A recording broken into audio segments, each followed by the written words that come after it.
भन्नुपर्छ र धेरै लामो समयपछि आज मैले भिडियो बनाउँदैछु है गाइज।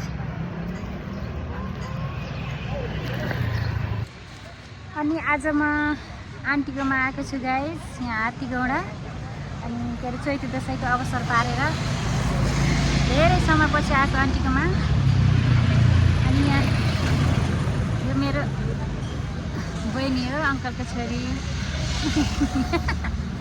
हाई भन् न, हाई भन्दैन केही सुन्दैन आवाज। यसो हामी हावा खानु भनेर यसो चोकतिर निस्किएको हो। कस्तो बोल्ने आउनु मलाई त के भएर बोल्ने आउनु पाएको छैन। ललिपप पाइएन नानीलाई भर्खर उता छ ललिपप त्यही हो। जे होस् आज चैते दसैँ रमाइलो भयो गाइज। आन्टीहरू आउनुभयो, दिदीहरू आउनुभयो, रमाइलो भयो। हामी चाहिँ अहिले रुममा जाँदैछौँ यसो बाटोतिर हावा खान आएर। त्यही हो त्यही हो त्यही हो।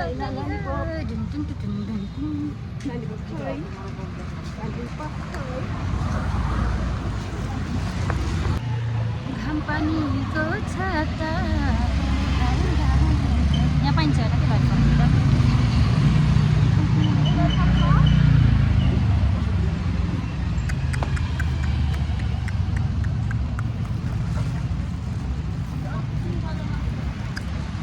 यो नानीको लागि डाइपर हो गाइस।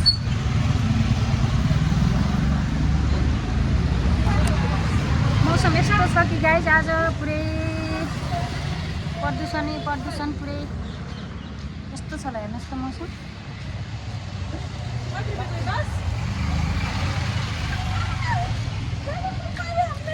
खोला आफै खोला ल।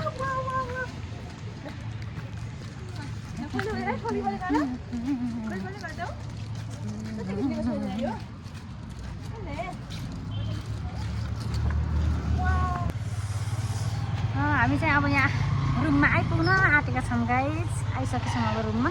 नानी हेर्न तल भित्रको कपडा देखेर ए हामीले एउटा गीत गाऊँ न आइज न।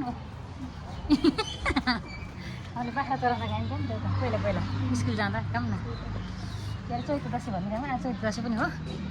चैते दसैँ बाग्लुङ्गे मेलैमा लगाइदेऊ माया भेट भएको बेलैमा।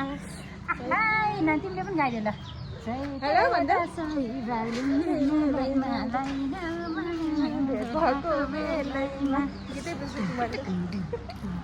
बिर्सिँदैछ न अवस्था।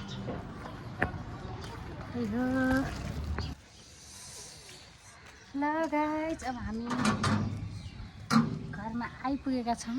यसरी मैयाले गेट खोल्दैछन्। यो लगाउनु पर्ला नि गेट। फेरि यहाँ हातमा के छ गेट फेरि खतरा छ कि।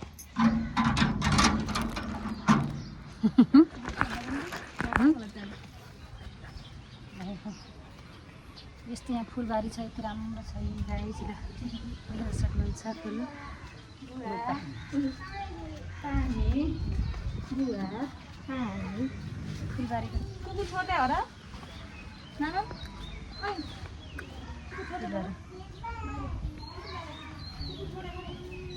कुकुर त छैन यहाँ। लगाइ हामी आइसकेका छौँ है घरमा।